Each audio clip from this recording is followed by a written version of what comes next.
ಶಾಸಕರ ಅನುದಾನ, ನಗರಸಭೆ ಅನುದಾನ ಹಾಗೆ ಪುತ್ತೂರು ನಗರ ಯೋಜನಾ ಪ್ರಾಧಿಕಾರದ ಅನುದಾನದಿಂದ ಸರ್ಕಾರದಿಂದ ವಿಶೇಷವಾಗಿ 1 ಕೋಟಿ ವೆಚ್ಚದಲ್ಲಿ ರಾಷ್ಟ್ರಧ್ವಜದ ಆ ಶಂಕುಸ್ಥಾಪನೆಯನ್ನು ಮಾಡುವಂಥದ್ದು ನಾವು ಸಂಕಲ್ಪವನ್ನು ಮಾಡಿಕೊಂಡಿದ್ದೇವೆ. ಯಾವುದೇ ಒಂದು ದೇವತಾ ಆರಾಧನೆಯನ್ನು ಮಾಡುವಂತಹ ಸಂದರ್ಭದಲ್ಲಿ ವಿಶೇಷವಾಗಿ ಮಹಾಗಣಪತಿಯನ್ನು ಆರಾಧನೆ ಮಾಡಿಕೊಂಡು ಹಾಗೆ ಭೂಮಿ ತಾಯಿಯ ಅನುಗ್ರಹ ಆಶೀರ್ವಾದವನ್ನು ಪಡೆದುಕೊಂಡು ಇಲ್ಲಿ ಆ ಶಂಕುಸ್ಥಾಪನೆ ಮಾಡುವಂತೆ ಸಂಕಲ್ಪವನ್ನು ಇಟ್ಟುಕೊಂಡಿದ್ದೇವೆ. ಆ ಶಂಕುಸ್ಥಾಪನೆಯ ಮುಹೂರ್ತವನ್ನು ಸುಮುಹೂರ್ತವನ್ನು ನಡೆಸಿ ಆಗತಕ್ಕಂತೆ ಒಳ್ಳೆಯ ರೀತಿಯಲ್ಲಿ ಆಗುವಂತಹ ರಾಷ್ಟ್ರದ ಬಗ್ಗೆ ಭಕ್ತಿಯನ್ನು ಪ್ರೇಮವನ್ನು ಉದ್ದೀಪನಗೊಳಿಸುವಂತಹ ಭಾಗ್ಯವನ್ನು ಅನುಗ್ರಹ ಮಾಡಿಕೊಡುವ ಮೂಲಕ ಸರ್ಕಾರದಿಂದ ಹೆಚ್ಚು ಅನುದಾನ ನಿಮ್ಮ ಮೂಲಕ ಪುತ್ತೂರಿಗೆ ಬರುವಂತಹ ಭಾಗ್ಯವನ್ನು ದೇವರ ಅನುಗ್ರಹ ಮಾಡಿಕೊಡುವ ಮೂಲಕ ಒಳ್ಳೆಯ ರೀತಿಯಲ್ಲಿ ಪುತ್ತೂರು ತಾಲೂಕು ಮಾತ್ರ ನಿಮ್ಮ ಅವಧಿಯಲ್ಲಿ ಜಿಲ್ಲೆಯಾಗುವಂತಹ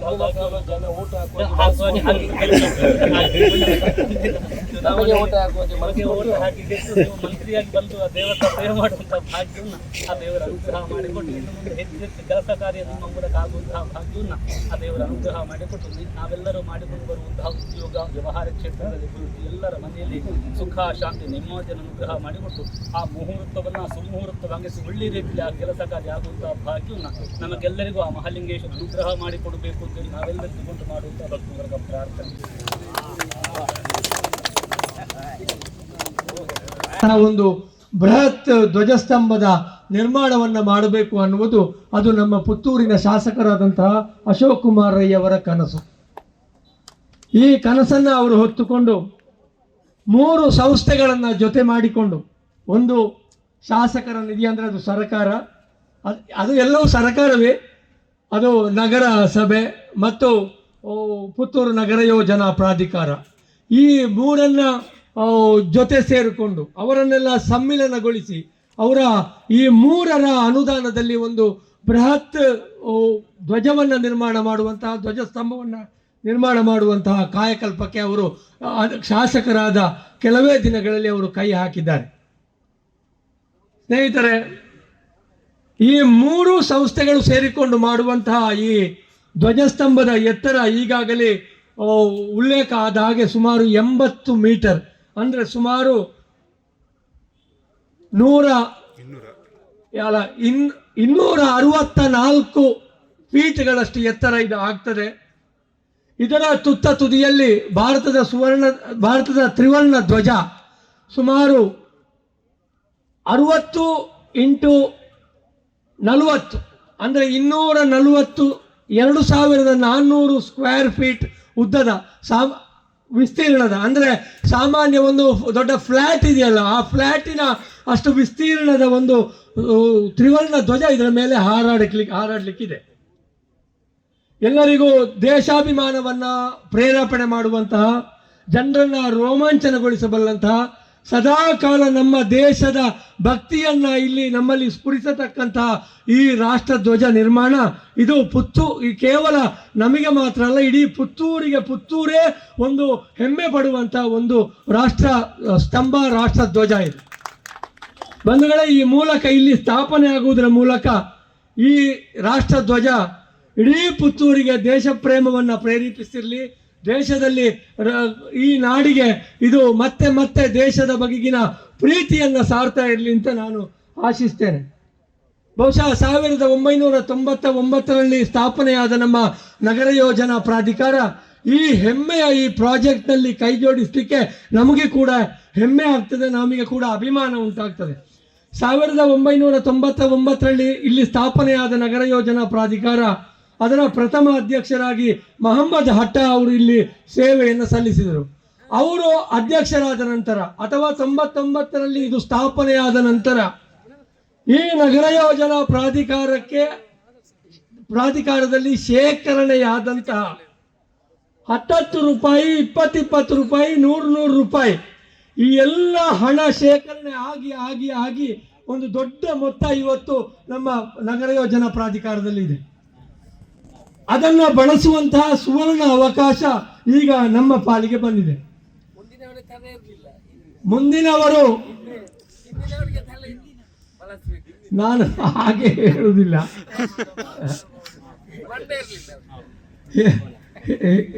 ಇಷ್ಟು ವರ್ಷಗಳ ಕಾಲ ಶೇಖರಣೆ ಆಗಿ ಬಂದಂತಹ ಈ ಹಣವನ್ನು ಪುತ್ತೂರಿಗೋಸ್ಕರ ಸದ್ವಿನಿಯೋಗಗೊಳಿಸುವಂತಹ ಕೆಲಸದಲ್ಲಿ ನಾವೆಲ್ಲರೂ ಕಾರ್ಯತತ್ಪರರಾಗಿದ್ದೇವೆ. ಈಗಾಗಲೇ ಉಲ್ಲೇಖ ಆಗಿದೆ, ಸರ್ಕಲ್ಗಳನ್ನು ಮಾಡುವುದು, ರಸ್ತೆಗಳನ್ನು ಅಗಲಗೊಳಿಸುವುದು, ಫ್ಲಡ್ ಲೈಟ್ ಮತ್ತು ಕ್ರೀಡಾಂಗಣವನ್ನು ಅಭಿವೃದ್ಧಿ ಮಾಡುವುದು, ಈ ಎಲ್ಲ ಕಾರ್ಯವನ್ನು ಮಾಡುವ ಕಡೆಗೆ ನಾವು ಎಲ್ಲರೂ ಸೇರಿಕೊಂಡು ಕೆಲಸವನ್ನು ಮಾಡ್ತಾ ಇದ್ದೇವೆ. ಈ ನಿಟ್ಟಿನಲ್ಲಿ ನಮಗೆ ಸಹಕಾರವನ್ನು ಮಾನ್ಯ ಶಾಸಕರು ಅವರ ಸಲಹೆ ಸೂಚನೆಗಳ ಜೊತೆಗೆ ಸಹಕಾರವನ್ನು ಕೂಡ ಕೊಡ್ತಾ ಇದ್ದಾರೆ. ಅದರ ಜೊತೆಗೆ ನಮಗೆ 3 ಜನ ಪುತ್ತೂರು ನಗರ ಯೋಜನಾ ಪ್ರಾಧಿಕಾರದ ಸದಸ್ಯರು ನಮ್ಮ ಜೊತೆಗೆ ಕೈ ಜೋಡಿಸಿ ಕೆಲಸ ಮಾಡ್ತಾ ಇದ್ದಾರೆ. ಪುತ್ತೂರಿನ ನಗರ ಯೋಜನಾ ಪ್ರಾಧಿಕಾರದ ಸದಸ್ಯ ಕಾರ್ಯದರ್ಶಿಯಾದಂತಹ ಗುರುಪ್ರಸಾದ್ ಅವರು ಕೂಡ ನಮ್ಮ ಜೊತೆಗೆ ಸೇರಿಕೊಂಡು ಸಹಕಾರದಿಂದ ಅತ್ಯಂತ ಒಳ್ಳೆಯ ರೀತಿಯಲ್ಲಿ ಸಹಕಾರವನ್ನು ಕೊಡ್ತಾ ಇದ್ದಾರೆ. ತಾವೆಲ್ಲರೂ ಪುತ್ತೂರಿನ ಮಹಾಜನತೆ ನಮ್ಮ ಜೊತೆಗೆ ಇನ್ನು ಮುಂದೆ ಕೂಡ ಸಹಕಾರ ಕೊಡಬೇಕು, ಅಭಿವೃದ್ಧಿ ಕಾರ್ಯದಲ್ಲಿ ನಮ್ಮ ಜೊತೆಗೆ ಕೈ ಜೋಡಿಸಬೇಕು ಅಂತ ತಮ್ಮೆಲ್ಲರನ್ನ ವಿನಂತಿ ಮಾಡಿಕೊಳ್ತಾ ನನ್ನ 2 ಮಾತುಗಳನ್ನು ಮುಗಿಸ್ತೇನೆ. ಜೈ ಹಿಂದ್, ಜೈ ಪುತ್ತೂರು.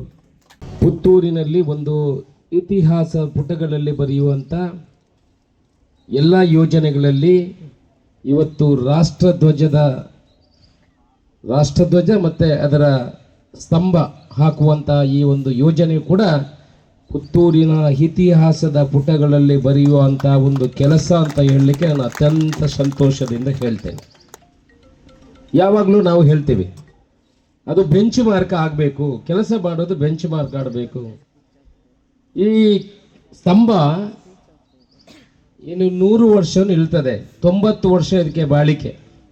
90 ವರ್ಷ ಇದ್ದರೆ ಅದನ್ನು ಇನ್ನು 90 ವರ್ಷದೊಳಗೆ ಮುಂದಿನ ಜನಾಂಗದವರು ಹೇಳಿದು, ಅದು ಅಶೋಕ್ ರೈ ಅವರು, ಅದು ಅಮಲ ಅವರು, ಅದು ಮತ್ತೆ ನಮ್ಮ ನಗರಸಭೆಯ ಕೂಡದ ಸದಸ್ಯರೆಲ್ಲ ಸೇರಿ ಹಾಕಿರುವಂಥ ರಾಷ್ಟ್ರ ಪ್ರೇಮಕ್ಕಾಗಿ ಹಾಕಿರುವಂಥ ಒಂದು ಸ್ತಂಭ ಅಂತ ಹೇಳುವಂಥ ಮಾತು ಇತಿಹಾಸ ಪುಟಗಳಲ್ಲಿ ಬರೀತದೆ.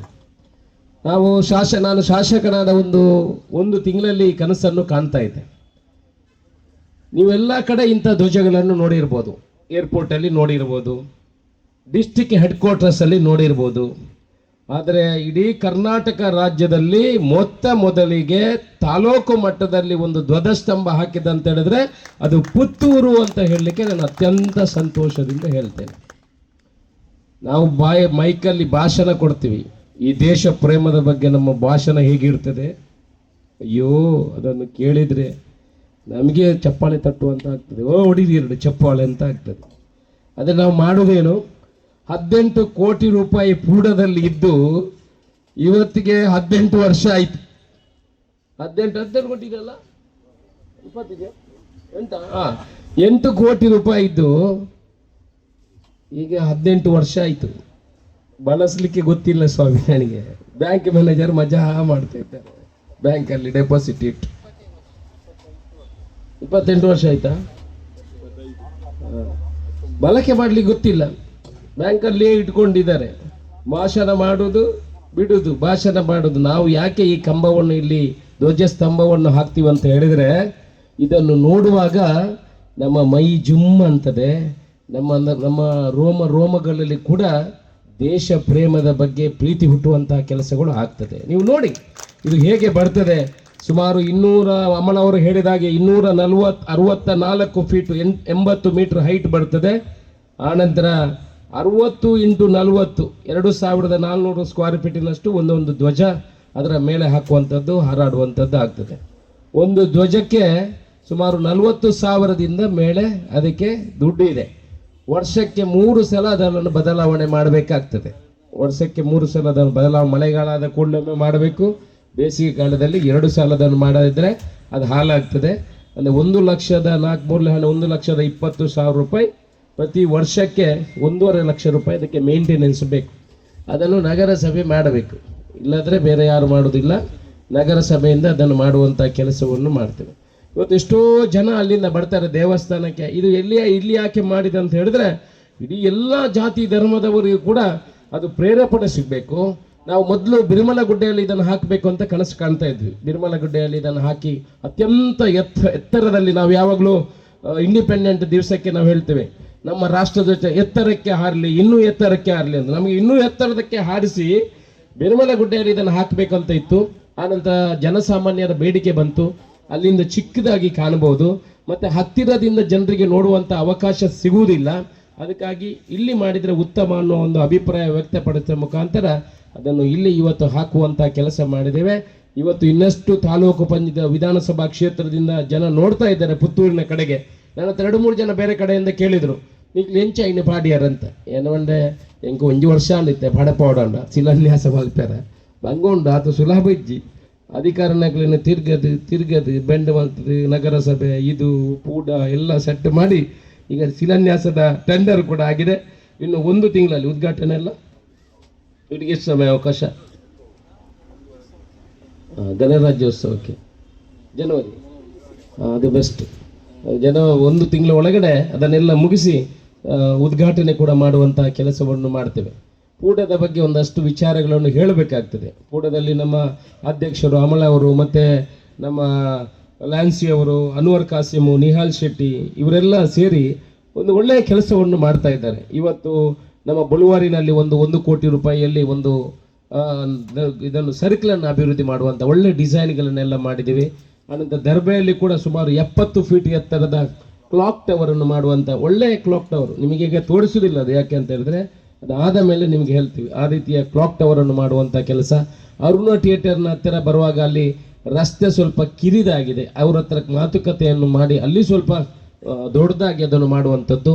ನಮ್ಮ ಇಂದಿನ ಮಯೂರ ಥಿಯೇಟರ್ನ ಹತ್ರ ಅಲ್ಲಿ ಸುಮಾರು 50 ಲಕ್ಷ ರೂಪಾಯಿಯಲ್ಲಿ ಅಲ್ಲಿ ಕೂಡ ವೈಡನಿಂಗ್ ಮಾಡುವಂಥದ್ದು. ಅಲ್ಲಿ ಆ ಕಡೆ ಈ ಕಡೆ ಬರುವಾಗ ರಸ್ತೆ ಕಿರಿದಾಗಿದೆ, ಅಲ್ಲಿ ಕೂಡ ವೈಡನಿಂಗ್ ಮಾಡುವಂಥ ಕೆಲಸವನ್ನು ಪೂಡದ ಮುಖಾಂತರ.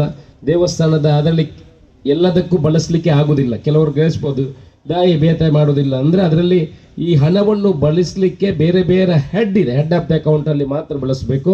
ಅದಕ್ಕೆ ಕೆರೆ ಅಭಿವೃದ್ಧಿಗೆ ಅಂತ 2,73 ಲಕ್ಷ ಇದೆ. ಅದನ್ನು ಮಹಾಲಿಂಗೇಶ್ವರ ದೇವಸ್ಥಾನದ ಕೆರೆ ಅಭಿವೃದ್ಧಿಗೆ ಅದನ್ನು ಟೂರಿಸಮ್ ಆಗಿ ಕನ್ವರ್ಟ್ ಮಾಡಲಿಕ್ಕೆ ಅದನ್ನು ಬಳಸುವಂಥ DPR ಎಲ್ಲ ರೆಡಿ ಆಗ್ತಿದೆ. ಒಟ್ಟಿನಲ್ಲಿ ಅಷ್ಟು ಕೆಲಸಗಳನ್ನು ಜೊತೆಯಲ್ಲಿ ಪೂಡದಲ್ಲಿ ಇನ್ನೊಂದು ಸುಮಾರು 10-15 ಜಾಗಗಳು ಕೂಡ ಇದ್ದಾವೆ ಅಂತ ನಮ್ಮ ಗಮನಕ್ಕೆ ಬಂದಿದೆ. ಅದು ಯಾರ ಸೈಟುಗಳು ಅಲ್ಲಲ್ಲಿ ಬಿದ್ದುಕೊಂಡಿದೆ, ಅದನ್ನು ಕೂಡ ಆಕ್ಷನ್ ಮಾಡಿ ಅದರಲ್ಲಿ ಎಷ್ಟು ದುಡ್ಡು ಬರ್ತದೆ ಅದನ್ನು ಸರಕಾರಕ್ಕೆ ಪಡ್ಕೊಳ್ಳುವಂಥ ವ್ಯವಸ್ಥೆಯನ್ನು ಕೂಡ ಅವರಿಗೆ ನಾವು ಇವಾಗಲೇ ಅದರ ಬಗ್ಗೆ ಚರ್ಚೆಯನ್ನು ಮಾಡಿದ್ದೇವೆ. ಈ ರೀತಿ ಪೂಡದ ಮುಖಾಂತರ ಒಂದಷ್ಟು ಅಭಿವೃದ್ಧಿಯನ್ನು ಮಾಡಬೇಕು. ನಮ್ಮ ಬಿರುಮಲ ಗುಡ್ಡೆಯನ್ನು ಅಭಿವೃದ್ಧಿ ಮಾಡಲಿಕ್ಕೆ ಈಗಲೇ ನಗರಸಭೆಯಿಂದ 80 ಲಕ್ಷ ರೂಪಾಯಿಯಲ್ಲಿ ಅದರ ಪಾರ್ಕನ್ನು ಮಾಡುವಂಥದ್ದು. ಅಲ್ಲಿಗೆ 2 ಕೋಟಿ ರೂಪಾಯಿಯ ನನ್ನ ಅನುದಾನವನ್ನು ಇಟ್ಟು ಅದಕ್ಕೆ ಲೈಟಿಂಗ್ ವ್ಯವಸ್ಥೆಯನ್ನು ಮಾಡುವಂಥ ಈಗಲೇ ಕೆಲಸಗಳು ನಡೀತಾ ಇದೆ.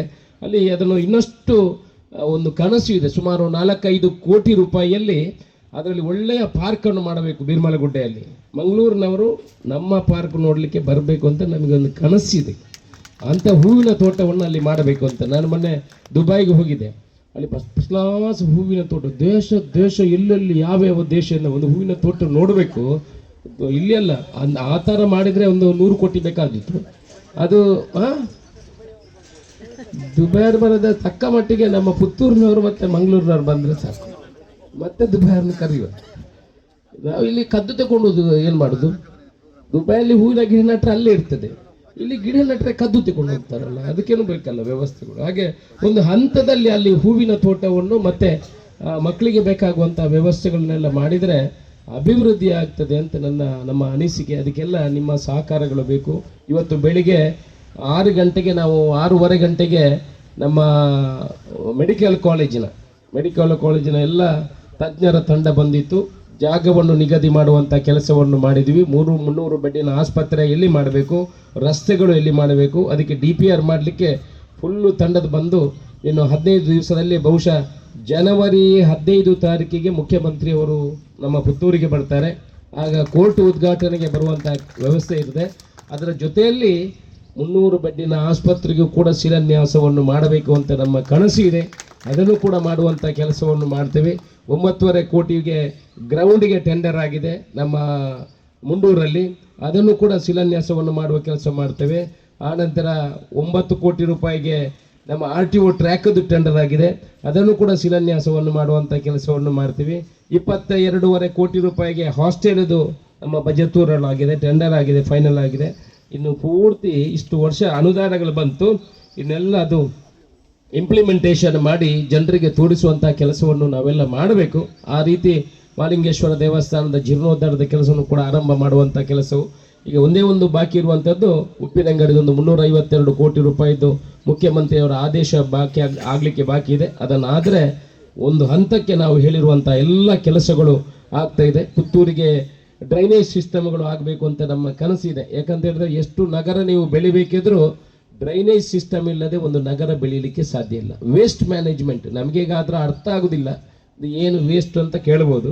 ಆದರೆ ನಾವು ನಮ್ಮ ಎಲ್ಲ ಕಟ್ಟಡಗಳಲ್ಲಿ ಬರುವಂಥ ವೇಸ್ಟ್ಗಳನ್ನು ನಾವು ಡಿಸ್ಪೋಸಲ್ ಮಾಡದಿದ್ದರೆ, ಅದಕ್ಕೆ ಬೇಕಾಗುವಂಥ ವ್ಯವಸ್ಥೆಗಳನ್ನು ಮಾಡದಿದ್ದರೆ ನಗರ ಬೆಳೀಲಿಕ್ಕೆ ಸಾಧ್ಯ ಇಲ್ಲ. ಅದಕ್ಕಾಗಿ ಡ್ರೈನೇಜ್ ಸಿಸ್ಟಮ್ಗೆ ಕೂಡ ಈಗ ಒಂದು ನೆದರ್ಲ್ಯಾಂಡ್ ಕಂಪನಿಯವರ ಹತ್ರ ಮಾತಾಡ್ತೀವಿ. ನಾವು 2-3 ಸಲ ಸರ್ಕಾರದ ಗಮನಕ್ಕೆ ತಂದಾಗ ಸರ್ಕಾರ ಇಲ್ಲಿ ಲೆವೆಲ್ಗಳು ಇಲ್ಲ, ಗುಡ್ಡ ಇದೆ, ಬೆಟ್ಟ ಇದೆ, ಟೆಕ್ನಿಕಲಿ ಇದು ಪಾಸ್ ಆಗೋದಿಲ್ಲ, ಮಾಡಲಿಕ್ಕೆ ಆಗೋದಿಲ್ಲ ಅನ್ನೋ ಒಂದು ವಿಚಾರವನ್ನು ನಮ್ಮ ಗಮನಕ್ಕೆ ತಂದಿದ್ರು. ನಾವೀಗ ನೆದರ್ಲ್ಯಾಂಡಲ್ಲಿ ಒಂದು ಕಂಪನಿಯವ್ರ ಹತ್ರ ಮಾತಾಡಿ ಅಲ್ಲಿ ಸಕ್ಕಿಂಗ್ ಸಿಸ್ಟಮ್ ಅಂತ ಹೇಳಿದ್ರೆ ಈ ಫ್ಲೈಟಲ್ಲಿ ಯಾವ ರೀತಿ ಆಗ್ತದೆ ಆ ರೀತಿಯ ಸಿಸ್ಟಮಲ್ಲಿ ಅಲ್ಲಿ ಡ್ರೈನೇಜ್ ಸಿಸ್ಟಮ್ ವರ್ಕ್ ಆಗ್ತದೆ. ಆ ಕಂಪನಿಯವರು ಬಂದಿದ್ದಾರೆ, ಅವರು ಕೂಡ ವಾಕ್ಯೂಮ್ ಸಿಸ್ಟಮಲ್ಲಿ ಅವರು ಕೂಡ ಅದಕ್ಕೆ ನಮ್ಮ ಜೊತೆ ಅವರಿಗೆ ಪೈಲಟ್ ಪ್ರಾಜೆಕ್ಟ್ ಮಾಡಿದ್ರೆ ಅವರು ಕೂಡ ಒಂದು 50 ಕೋಟಿ ರೂಪಾಯಿಗಳಷ್ಟು ಅವರ ಕಂಪನಿಯ ಮುಖಾಂತರ ಹಾಕ್ತೇವೆ. ನಾವು ಒಂದು 20 ಕೋಟಿ ರೂಪಾಯಿ ಕೊಡಬೇಕು ಅನ್ನೋ ಒಂದು ಬೇಡಿಕೆಯನ್ನು ಇಟ್ಟಿದ್ದಾರೆ. ಸರ್ಕಾರದ ಜೊತೆ ಚರ್ಚೆ ಮಾಡಿದ್ದೀವಿ. ಅತ್ಯಂತ ಸುಲಭದಲ್ಲಿ ಡೀಪಲ್ಲಿ ಕೆಳಗಡೆ ಹಾಕದಾಗೆ ಚಿಕ್ಕ ಚಿಕ್ಕ ಮ್ಯಾನ್ ಹೋಲ್ಗಳನ್ನು ಮಾಡುವ ಮುಖಾಂತರ ಅದನ್ನು ಮಾಡುವಂಥ ಪ್ರಯತ್ನದಲ್ಲಿದ್ದೀವಿ. ಅದಾದರೆ ನಾವು ಹೇಳಿದಂಥ ಎಲ್ಲ ಕೆಲಸವನ್ನು ನಾವು ಜನರಿಗೆ ಮಾಡಿ ತೋರಿಸಿದಂಥದ್ದು ಆಗ್ತದೆ. ಅದಕ್ಕೆಲ್ಲ ನಿಮ್ಮ ಸಹಕಾರಗಳು ಬೇಕು, ಅಭಿವೃದ್ಧಿ ಆಗಬೇಕು. ಪುತ್ತೂರಿನ ಅಭಿವೃದ್ಧಿಗೆ ಕಣ್ಣಿಗೆ ಕಾಣಬೇಕು. ಹಾಸ್ಪಿಟಲ್ 300 ಬೆಡ್ಡಿದು ಮೇಲೆ ಏರಬೇಕು, ಬಿರ್ಮಲಗುಡ್ಡೆ ಲೈಟ್ ಮಯ ಆಗಬೇಕು, ಧ್ವಜ ಮೇಲೆ ಏರಬೇಕು. ಇನ್ನೊಂದು KMFನವರಿಗೆ ಕೂಡ ಅಲ್ಲಿ ಜಾಗದ ಸ್ವಲ್ಪ ತೊಂದರೆ ಆಗಿದ್ದರಿಂದ ತಾಂತ್ರಿಕ ತೊಂದರೆಯಲ್ಲಿ ನಾವು ಬಿದ್ದಿದ್ದೇವೆ. ಒಂದು 4 ಎಕರೆ ಜಾಗ ಕೋರ್ಟಲ್ಲಿರುವ ಕಾರಣ ನಾವು ಯಾರು ಪರ್ಚೇಸ್ ಮಾಡಲಿಕ್ಕೆ ಅದರಿಂದ ಸ್ವಲ್ಪ ತಾಂತ್ರಿಕ ತೊಂದರೆಯಲ್ಲಿದ್ದೇವೆ. ಪುತ್ತೂರಿನ ಅಭಿವೃದ್ಧಿಯನ್ನು ದೇವಸ್ಥಾನವೆಲ್ಲ ಮಾಡಿ ಜನರಿಗೆ ಅರ್ಪಣೆ ಮಾಡುವ ಮುಖಾಂತರ ಜನರನ್ನು ಮತ್ತೊಮ್ಮೆ ವಿಶ್ವಾಸ ತಗೊಳ್ಳುವಂಥ ಕೆಲಸವನ್ನು ಮಾಡುವಂಥ ಕೆಲಸ ನಾವೆಲ್ಲ ಮಾಡಬೇಕು ಅನ್ನೋ ವಿಚಾರವನ್ನು ಹೇಳಿ ಎಲ್ರಿಗೂ ಶುಭವನ್ನು ಹಾರೈಸಿ ನನ್ನ ಮಾತನ್ನು ಮುಗಿಸ್ತೀನಿ. ಜೈ ಹಿಂದ್.